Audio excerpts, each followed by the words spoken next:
Hello everyone and welcome back to the channel. In today's video, we are going to continue our discussion on themes from the novel Pride and Prejudice. So first theme today is irony in Pride and Prejudice. Now there are different ironies that are present. First, thematic irony. The title Pride and Prejudice and the characters they belong to all possess thematic irony. It has Mr. Darcy, who has pride, and Elizabeth, who has prejudice against Mr. Darcy, but they continue to misjudge each other and lead them to accuse each other of the opposites. Mr. Darcy thinks Elizabeth has pride, and Elizabeth thinks Mr. Darcy to be prejudiced. Verbal irony, the opening sentence of the novel, which is, "It is truth universally acknowledged that a single man in possession of good fortune must be in want of a wife." The statement encapsulates ambitions of Mrs. Bennet and her desire to find good match for her daughters, which is not men's but women's desire in the entire novel. Elizabeth on second ball, while rejecting Mr. Darcy for a dance, tells him that Mr. Darcy is all politeness, and I am perfectly convinced that Mr. Darcy has no defect, which is irony and humour to what she actually thinks and perceives Mr. Darcy to be. Dramatic irony, that is, audience knows something about the character which the characters doesn't. The readers foresee things that are about to happen, be it mention of men's interest in getting married, even though it's actually the women's desire for the marriage, or Elizabeth being critical of Jane's blindness to others' fault, and when she herself is blind towards Mr. Darcy and Wickham. Mr. Darcy's blindness to love for Elizabeth when gardeners were talking about future mistress of Pemberley, but he did imagine Elizabeth on the mention of mistress of Pemberley.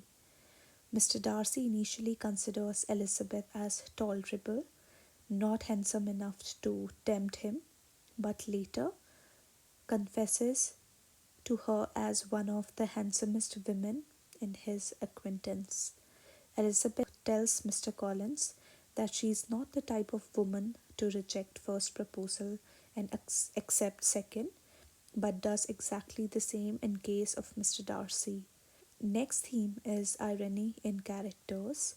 Elizabeth disdains Jane's blindness realities towards Bingley's sister, trying to break Bingley and Jane apart, but she herself is blinded by her own prejudices against Mr. Darcy. Darcy thought himself to be a gentleman, but her proposal to Elizabeth was ungentlemanly.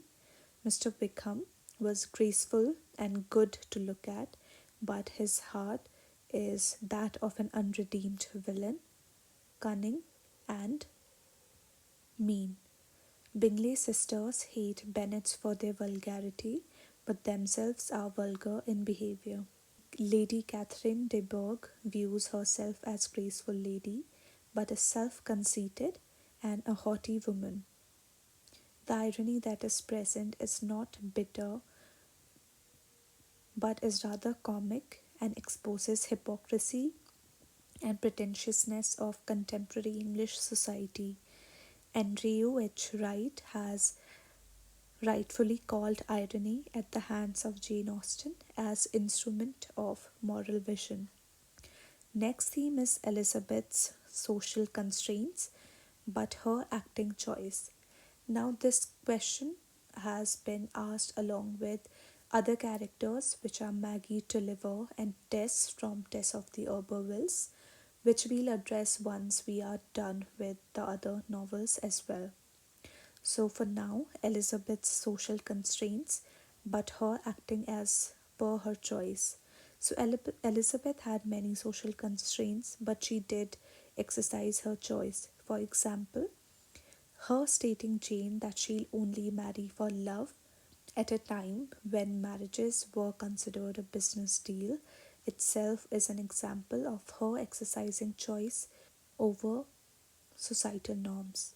She turned down Mr. Collins and Mr. Darcy's proposal, both being few of the richest men in then England.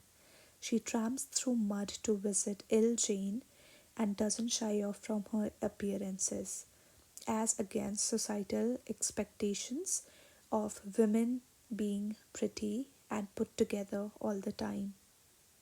She had a sharp tongue and was hasty in judgment, which wasn't considered very feminine, but she owns up to them and overcomes them with time. The straightforward and smart replies to Lady Catherine when she comes to intimidate her to back off from any engagement to Mr. Darcy was very unlikely for a lady to do that, but she confronted her in a very bold and assertive way, which was very unlikely to do to someone as powerful and authoritative as Lady Catherine. Next theme is women being more lifelike than man. So, lifelike here is defined by social norms of the time the novel was written in and not as per the time the readers are reading it. So, Elizabeth, to some extent, had more restrained standards of her time, but no, since she is the character that goes and questions social norms, restraints, and does what is not socially appropriate. Example of not lifelike is Elizabeth choosing love over arranged marriage setup, being vocal about her feelings and choices, bold replies to Lady Catherine de Bourgh, and not shying away from rejecting. All these examples make Elizabeth more lifelike than men of 18th century England, but not as per modern standards.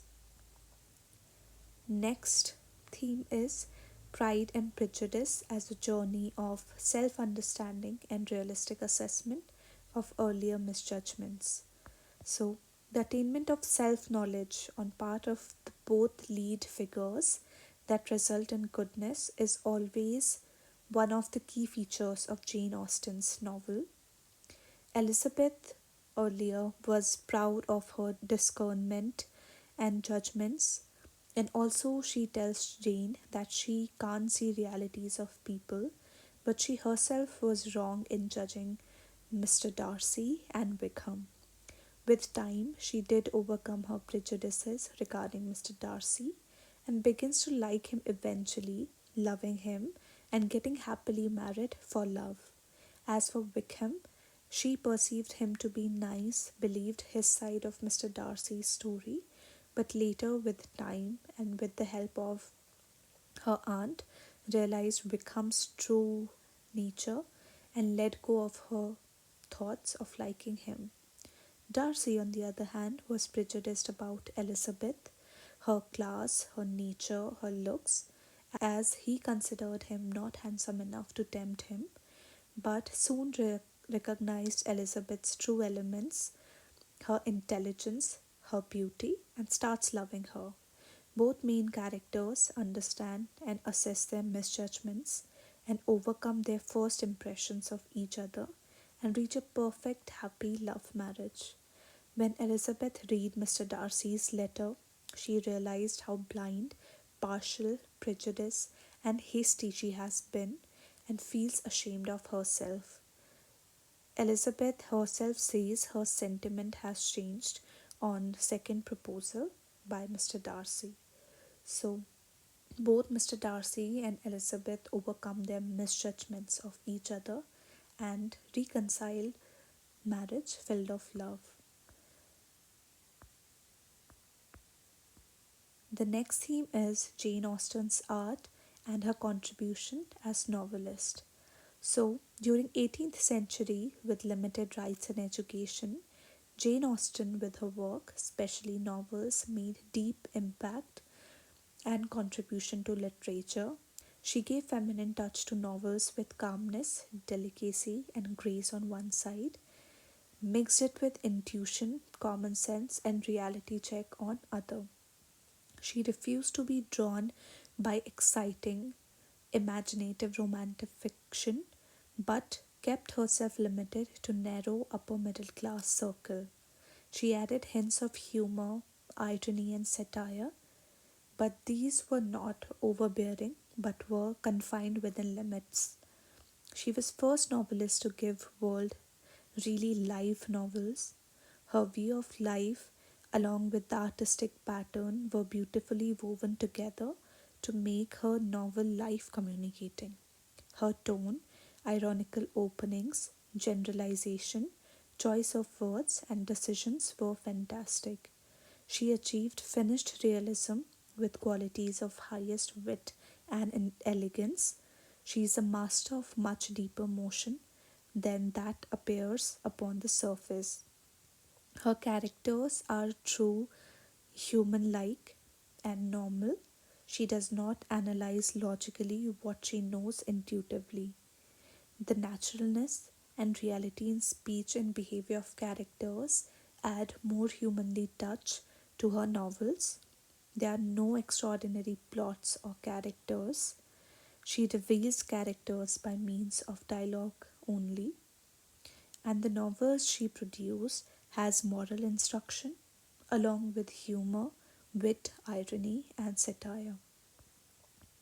The last theme for the novel is part played by other characters in bringing change in Elizabeth and Darcy, their relationship, and their final reconciliation. So, the major changes that led to Mr. Darcy's and Elizabeth's reconciliation were self assessment. However, influences from other characters acted as catalysts to boost the final changes. For example, in the Lydia Wickham episode, Lydia's accidental slip of tongue that Mr. Darcy was present at their wedding and also asked them to keep his presence a secret intrigued Elizabeth of Darcy's role in their marriage. Bingley's proposal to Jane removed her prejudice that Mr. Darcy has been holding Mr. Bingley back and turning his mind away from Jane towards his own sister. Mrs. Gardiner also confirmed Darcy's presence at Lydia's wedding, how he was involved in finding Lydia and Wickham after their elopement, respectfully getting them married, and settling Wickham's old debt. Also provided them with good amount to live with. Lady Catherine de Bourgh, who happened to be Mr. Darcy's aunt, upon suspicion of engagement between Mr. Darcy and Elizabeth, lost all her civility towards Elizabeth and asks her to part ways from him, which made Elizabeth more sure of her feelings for Mr. Darcy. Mr. Bennet's approval and confirmation for Elizabeth made her feelings of love Mr. Darcy more firm. All these outer influences acted as catalysts in reconciliation of Elizabeth and Mr. Darcy, giving them a happy ending. So these are all the themes from where questions were asked and could be asked in future as well. So in the next video we shall discuss our next novel. So stay tuned.